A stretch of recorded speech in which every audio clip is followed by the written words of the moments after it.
I am going to introduce Alex Marositz, and he is going to cover the power of screen readers, navigating accessible documents, or unlock, excuse me, accessible documents and web pages.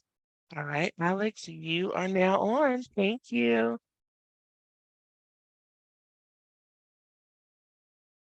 Good afternoon. Thank you all for sticking around for the end of our last session of the day. Um, Today's presentation is, as I said earlier in the day, um, in response to feedback like yours. So please take the time to complete the survey that's distributed after the session. Screen reader demonstration was basically in a dead heat tie between second or third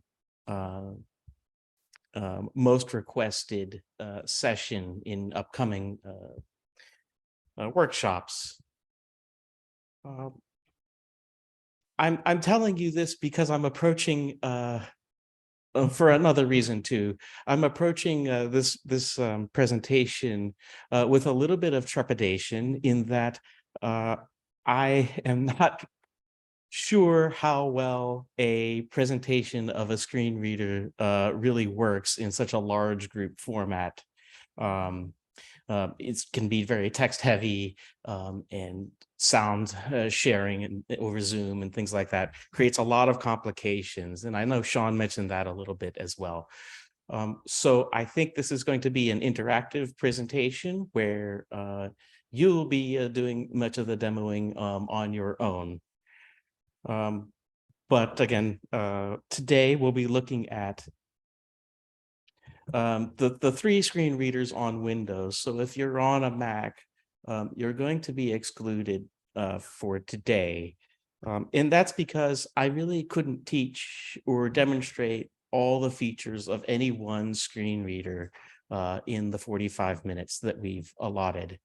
So this presentation is more about things to consider, things to think about, ways you can help your students who are new to screen readers, or maybe have been self-taught with a screen reader, or maybe have grown up using mobile devices and now need to switch to a computer for the first time. It's not going to be about any one screen reader. Second, we'll look at some documents and some special considerations when preparing alternate media and things like that. And thirdly, we'll look at some web pages. A little bit about me. I'm the program manager here for Section 504. I've been using screen readers for 25 years or so. Real quick, when I came to university, it was the first time I ever had the opportunity to use a Windows screen reader on the internet. And I learned a lot of those early days because the university I was at actually had a class dedicated to assistive technology. And that's something that I think that you should consider at your colleges as well, is even though I had a great deal of experience using screen readers, um, it's very different in an academic or professional setting.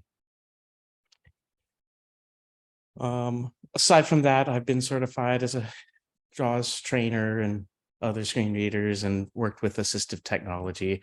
I've been with the CSU or the community colleges for the last 20 years or so. Couple of other things about me. I really do like to recognize the folks who makes these presentations possible, made this presentation possible. So Mark out at Cal State Long Beach, some of our back and forth discussions have been really helpful. Mary and the rest of the team here internally at the CCCAC, your feedback and your help with slides and visual presentations, extremely helpful. Sean, thank you for dissuading me to really look a lot at math and STEM content, as we couldn't really produce results reliably across 3 different screen readers. So thank you both for the rest of the team for your help with that. David Kingsbury had the Carroll Center for the Blind's book. When I was doing research for this talk today, the book that he's published has been a really invaluable resource in that.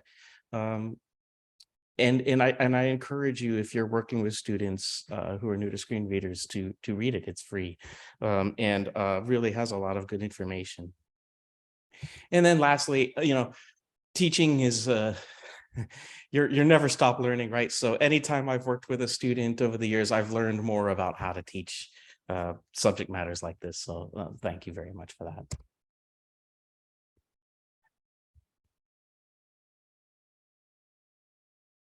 So screen readers are really kind of two or more different technologies kind of put together. One is the text-to-speech component, right? It reads out the text that's on the screen to you. Second is how you manipulate and control the computer with the keyboard.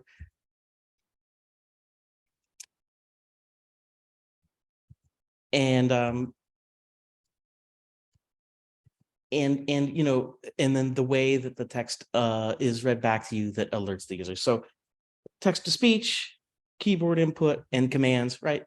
That's kind of what I want you to kind of take away from just what a screen reader is. It basically it would enable a user to interact with the computer with voice. Now, with speech. Now, a couple of other notes on this slide. It does mention electronic braille displays.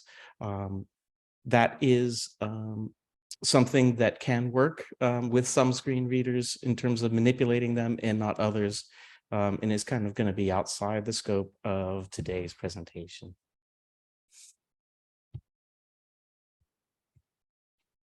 So on Windows in the United States, there are 3 main screen readers that are available. Worldwide, there are a couple of others. I do know that when I was working at the community college, we did have one international student who came in with a background in a screen reader that's not on this list. But in the 13 years that I was there, that happened one time. So just that's something to kind of keep in mind. So the 3 screen readers would be that we're going to kind of take a look at are JAWS, Job Access with Speech, non-visual desktop access, and then the Windows built-in screen reader called Narrator. Advantages and disadvantages of each. JAWS is very robust. It can be a little bit more system resource intensive, but also has very good documentation. NVDA, non-visual desktop access, is free. It's not commercial. It's open source. And it tends to be a bit more lightweight in terms of resources. Documentation is definitely a bit more limited, and some of the features that you would find on the commercial screen reader like JAWS are added through extensions. If you were here for Sean's presentation earlier, he mentioned about the MathCat extension, which is specific to non-visual desktop access as an example. Lastly, we have the Windows Narrator, which up until Windows 8, I would not have mentioned in a presentation like this. However, it's gone through quite a bit of advancement over the years and seems to be at least at the point where you can use it in applications and to browse the internet.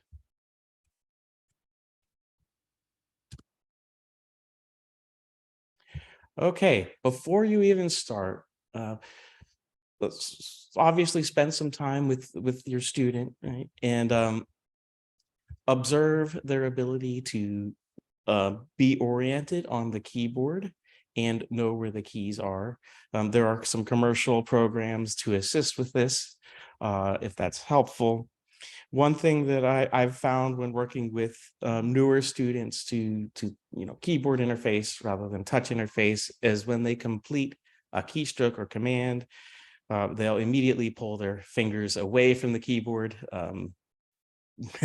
maybe out of success and self-congratulations, or just I don't know the reason, but then they have to go and relocate the locator dots or whatever you've set up for orientation with them. So really work with them on keeping their fingers on the home row. Another thing is, and I think this is especially true now, where our students are coming from mobile devices and things like that. Teach them the what and the why of why we're doing something, rather than starting with memorizing keystrokes, especially with JAWS. It's even a running joke on some of their social media where they get power JAWS users and things like that to play games like Name That Keystroke. Can be a very keystroke intensive thing, and it's very daunting and very confusing. So I don't start with that, but rather teach why we need to do something like have Word finish your autocomplete, right? And then we'll teach the keystroke, press tab and then the space bar or whatever, you know. Another thing is really, we've got to work on our listening skills. This is going to be incredibly important, especially for folks who are new to blindness. The screen reader is trying to help you. It gives you hints, it gives you orientation cues, and things like that, but we're really not used to listening to them. And if you're a sighted trainer, sometimes it's helpful to look at speech history or the speech viewer, if that's available to you as well. I should say at this point, I've built in 2 sections. I've muted alerts for right now, so that I don't get interrupted with speech. So I'm not hearing the chat at the moment, but I've built in 2 different places during today's presentation where I'll unmute the chat and take a look at it. So please feel free to put questions, comments in the chat. I will be getting to them in the next couple of slides. Other than that, you can unmute yourself and interrupt if need be. That's perfectly acceptable. I would prefer to be interrupted. Some back and forth discussion is always helpful, because I don't think that I will be alerted to hands being raised or things like that either. So back to the presentation at hand. Modifier keys. The 3 Windows screen readers have something called modifier keys, which lets you use or special screen reader only commands. And it's just important to have an idea of that concept. There's one key on the keyboard. It'll be the insert key, the caps lock key, that will allow you to use screen reader specific commands in most cases. At this point, we've reached our first opportunity for you to try something and for me to review the chat. So I'm going to go ahead and unmute the alerts in Zoom, and you can go ahead and with your left hand place press down the Windows key and the Control key and press Enter. And if you've never done this before, or if you haven't disabled this feature, what you're going to have appear on your screen is the narrator home interface, and your computer should start talking to you. I'm going to suggest tabbing through that interface until you find the minimize button and press minimize, and it'll place you on your computer desktop. I'm going to give you about 2 to 3 minutes to do that while I review the chat. Alex, there's no questions in the chat. It was just one about the title of the book. I did add the link to the book for the Carol website for the Windows Screen Reader Primer, all the basics. He also had another book called When One Web Browser is Not Enough. I'm not sure. Oh, okay, now you guys can hear me. There's no questions right now in the chat, but I put the link for the book from the David Kingsbury into the chat. And then also, did you want me to put the link from Freedom Scientific for the demo page that you can use with narrator? Upcoming, but yes, we will be using that link probably in 4 slides. Awesome. So Pauline, you noticed I did give that instruction very specifically for a reason. Yes. You'll need to instruct the student that you're working with the most efficient way to get to the different keys on the keyboard. And the way that it has worked for most students is for the left hand to handle the Alt and Control keys while your Windows and Control key while your right hand is pressing Enter.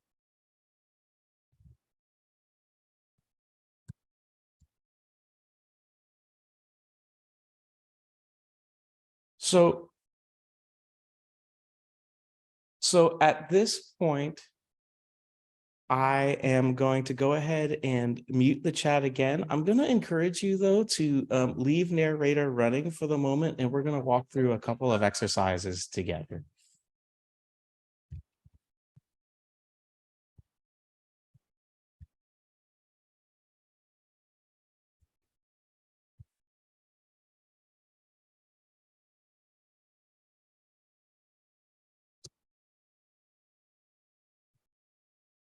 First thing that's really helpful is something called keyboard help, and all the Windows screen readers have put it in the same place for you.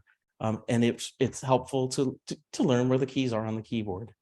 So your insert key plus the number 1 is going to be the way you access the keyboard help in the 3 screen readers. What does this do? It does not allow the keys to pass through to the keyboard at this point. And it allows you to, as you press the keys, hear what they are, right? So it's a really good way to help reinforce some learning and orientation to where the keyboard keys are. Kind of help build some confidence and get some feedback. There are a few other keys on the keyboard that you'll need to locate. Control, Windows, Alt, Tab, your arrow keys, and your 6-pack with home up, home, and page up and page down and delete.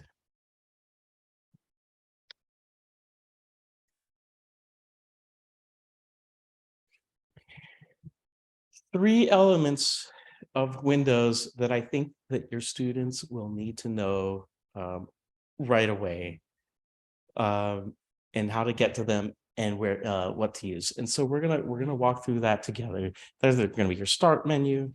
They're going to be the desktop itself and the system tray. You'll notice I'm leaving off the taskbar and some of the other elements on the Windows desktop because early on they're less important, or the different screen readers have different ways of interacting with them.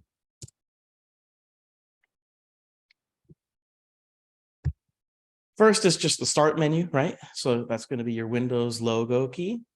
And then you can immediately begin typing in the name of an application or program. I'm sorry, an application or file, and get to it immediately, right?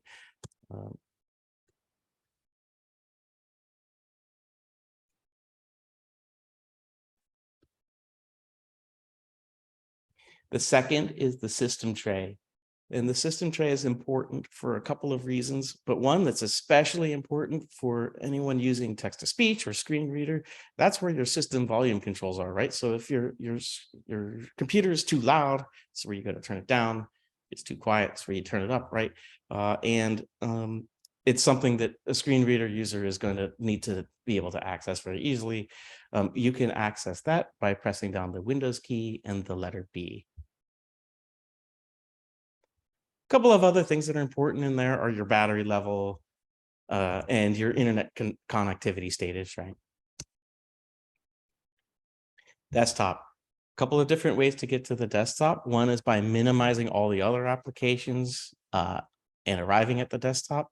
To me, that's a little counterintuitive to teach to a new user. So the other way to think about it is Windows key D will take you to the desktop.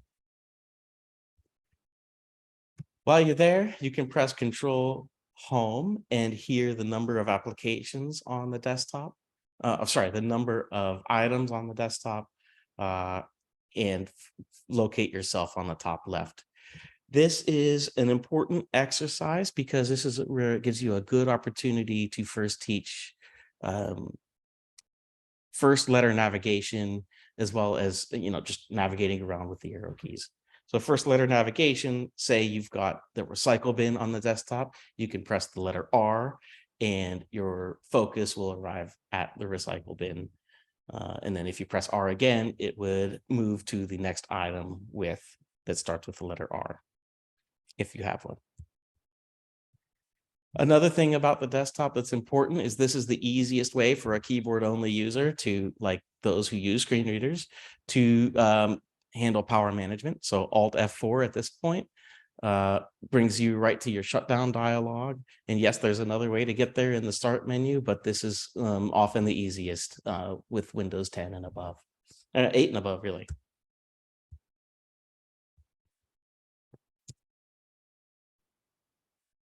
Okay, and at this point, maybe we can toggle off narrator again with Windows key Control Enter. And I'm just going to give you a couple of little things that really do help screen reader users with the computer.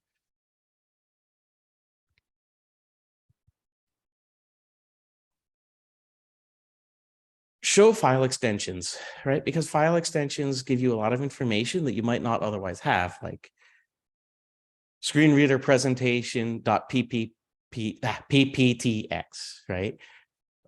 That lets you know that this is my PowerPoint of today's presentation. It also lets you know, right, that it's not a folder, but just a file. Otherwise, there's really no difference between a folder and file in terms of what the screen reader will read out to you if the names are the same.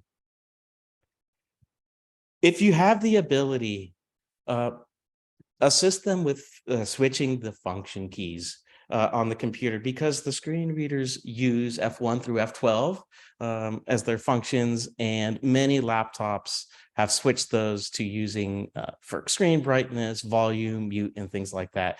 And what that means is the user has to hold down an additional key, the function key, to make that happen. Lastly, students may find themselves touching the touchpad a lot and moving focus without their knowledge. So if you can help them with turning off the touchpad, then that may be a way to help them as well.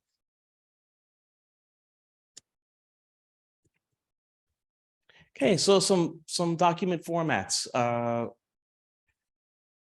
Students, in many cases, will receive or ask for Microsoft Word documents, especially if they're new. There are some advantages to using other formats like EPUB, PDF, and Webpages for delivering information. And that's, but, there are some considerations with those formats as well, which we're going to touch on momentarily. And this is why focus modes, right? So in Microsoft Word, that is sort of an editable area, text editor, right? So we use the keyboard to enter text. That means that the screen reader commands for reading are going to be more limited because we're interacting directly with the text. All of the keyboard shortcuts for navigating long documents may not be available to them until focus mode is toggled off. In other formats like web pages, PDF files, and EPUB, your focus mode, the computer, the screen reader knows that those are not editable documents and will default to using sort of a browse mode. And Albert, if you're still on the line, you gave a nice analogy or rhyme for remembering these things that's escaping me at the moment. So if you can, go ahead and drop that in the chat. It might be helpful for folks to understand the difference between the two.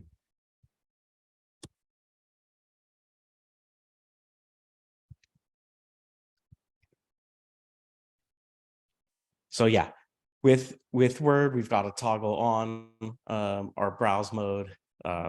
And then with PDF and HTML, we don't have to unless we're entering into forms and things like that, because it's already going to be enabled.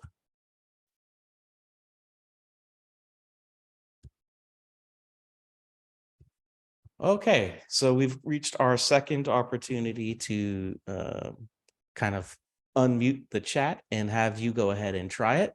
So at this point, please go ahead and open up the URL that I think Lauren has placed in the chat about it's sort of a practice web page, Jim's Cafe, for looking at very, very, very basic web pages. And once you've got that open, go ahead and toggle back on your built-in Windows screen reader, which is Narrator. And again, you may have to minimize Narrator home before you're able to have focus placed on the web page. So go ahead and do that. And I'll be back in about 1 minute. I'm going to take a look at the chat.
Okay.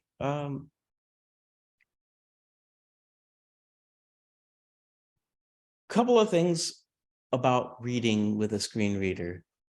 It's not just about, it. One of the important things, and I know I mentioned this earlier, but again, comprehension is really, really important when you're reading with your ears, right? So what that means is having some control over the way the speech is presented to you. This is completely different than pressing play, pause on an audio book, or pressing play, stop within Kurzweil or read write, right? Where the user can kind of see the text and know where the paragraph breaks are and so forth. If you're working with a screen reader user, you can control how much information is spoken at any one time. And I highly recommend that you start by teaching your students to read by sentences. This is a really important comprehension piece, and what you'll find is many who are self-taught will start by reading by lines. And lines is nice, right? But at the same time, speech will stop in the middle of a thought and so forth. Sentences and paragraphs are your key to success in terms of reading comprehension with a screen reader.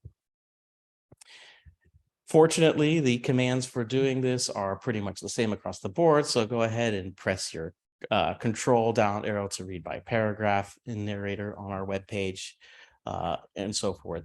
A couple of other things to mention is Spelling is really important, right? So reading by characters, that's going to be your left and right arrows across the board. And then reading by word is control key plus those arrows. JAWS has different commands for reading by sentence because the Alt key and the arrows interferes with some of the Windows functions. So keep that in mind. That can also be changed in system settings in a more advanced course than today.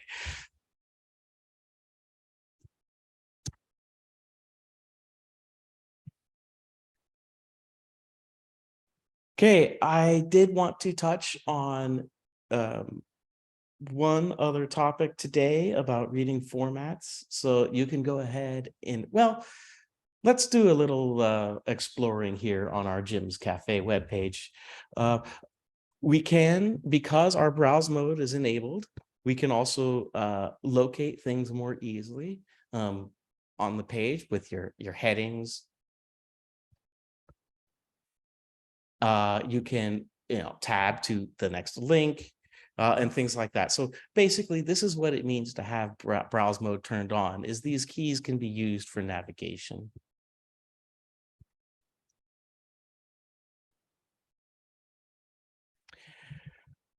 PDF files. PDF is really common on the website, right? It's probably the most common format aside from HTML on web pages. It will be prevalent in the students' courses, as well as probably used for informational purposes on the campus website, right? It's become a little bit confusing in the last 10 years in that web browsers have built-in PDF functionality for security reasons, primarily.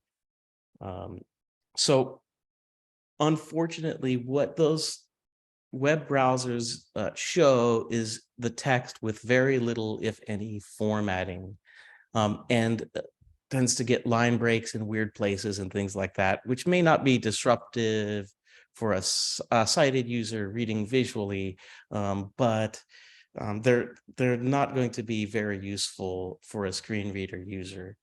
So another tip would be to assist the student in setting up Acrobat Reader as their default program for reading PDF files. I've actually given some steps on how to do this that's easiest for a keyboard only user, but I know that that's not the only way to do it.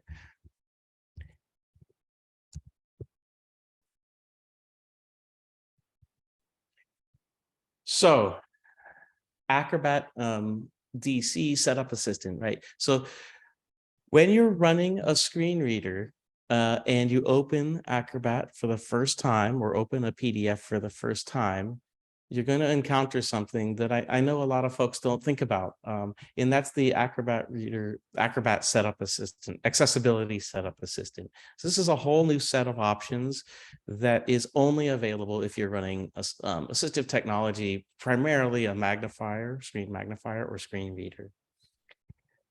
This particular presentation is based on screen readers specifically. So there are a couple of settings for screen reader users in the Acrobat Accessibility Setup Assistant that you need to change.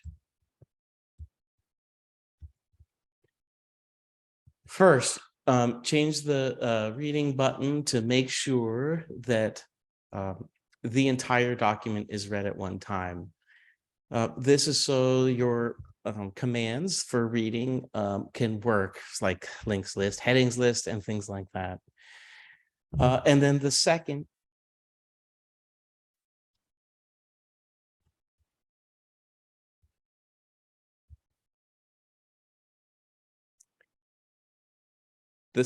is cut off of this slide. I apologize.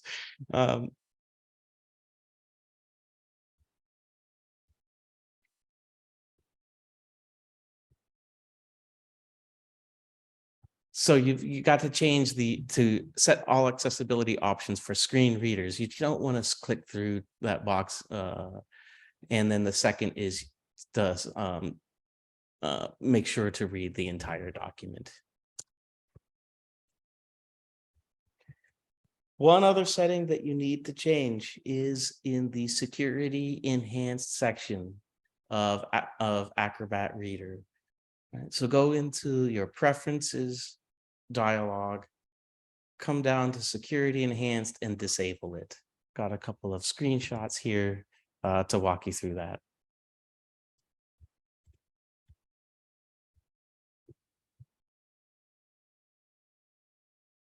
Yeah, so you want to disable protected mode. Some screen readers and other assistive technologies can work with this enabled, but not universally. Okay. At this point, I'm going to stop the slideshow and take a look at our chat. Thank you again. Please feel free to unmute yourself, ask questions, and or put them in the chat at this time.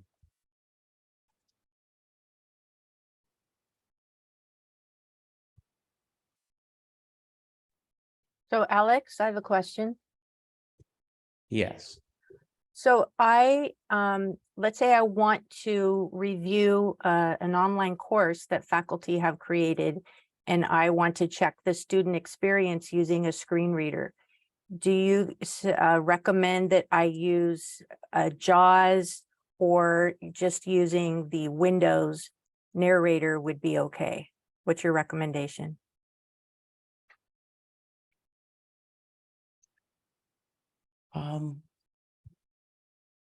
So I think my recommendation at this time in that circumstance would be to actually download and install NVDA, which is the free open source screen reader.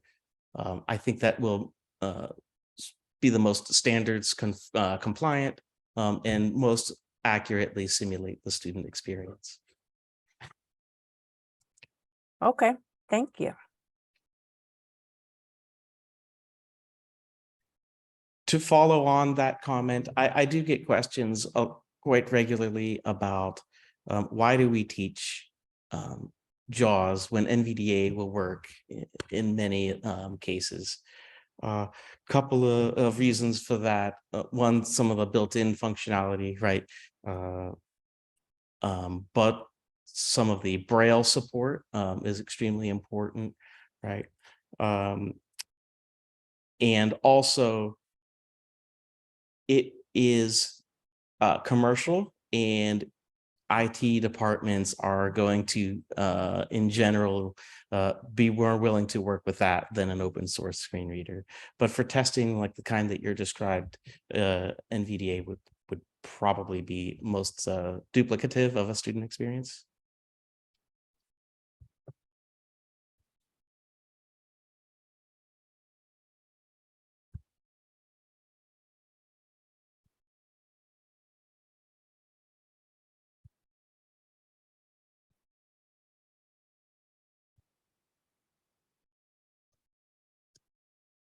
Okay, I'll ask another question since no one's jumping in. So I'm just curious about, so when I was listening with narrator, I was closing my eyes and listening, I immediately wanted it to go faster.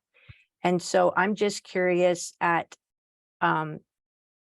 what the rate of speed is that most students using screen readers that have experience, not the ones starting out, but do they generally turn up the speed? Are they able to listen very quick to a much faster rate? Speed increases with practice and time. Yes, the speaking rate, for sure.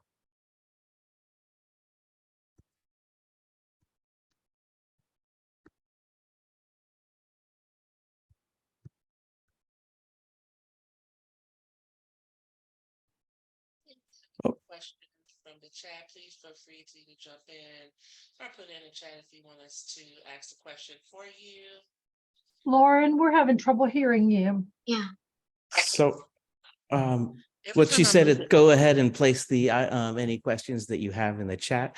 There is a section of the presentation that I chose not to include today about math to correspond with Albert's.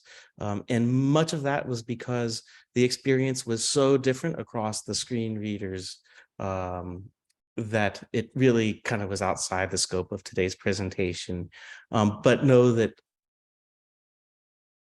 taught it was correct and that the screen readers do support ways of reading math. They're just different across the different platforms. So really get to know your student and what they prefer and can work with. I'm so sorry, everyone. I didn't realize that I put my headset back on. I was just talking my little head off. All right. Yes. Are there any other questions? So with that, I strongly gonna put on my program manager hat here and just thank everyone for your presentations today. It was really a good summer workshop, I think. And I encourage all of you to take a look at some of our courses as they're being published. A couple of them have been published and marketing material is being prepared for them and or will be upcoming. So all of the folks who presented today have courses up there on the website and are eager for more in that area. So thank you all very much. Lauren, there is Okay. one other Yes. question in the chat. What is it? Oh, yes, this is from Pauline. How does IT open source for others? Is it a tool or any links related to this? And is this related to the screen reader, Pauline? Yes. I can put the link for non-visual desktop access in the chat, Pauline, if that helps. Okay, thank you.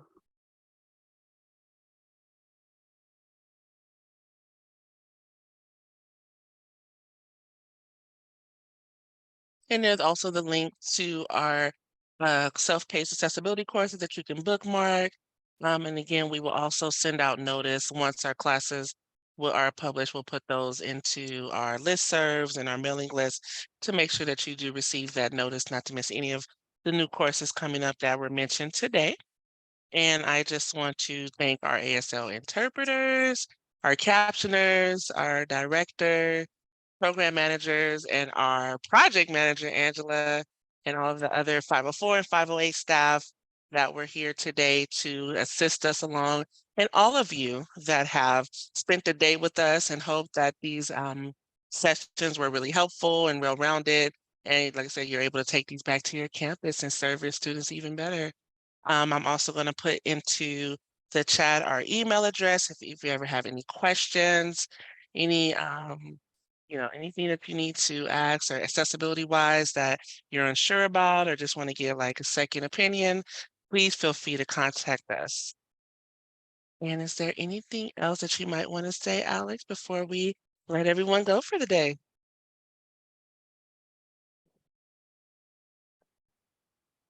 Thank you all. Have a good evening. Thank you all. Have a great one. Don't forget when you receive the survey, please complete it.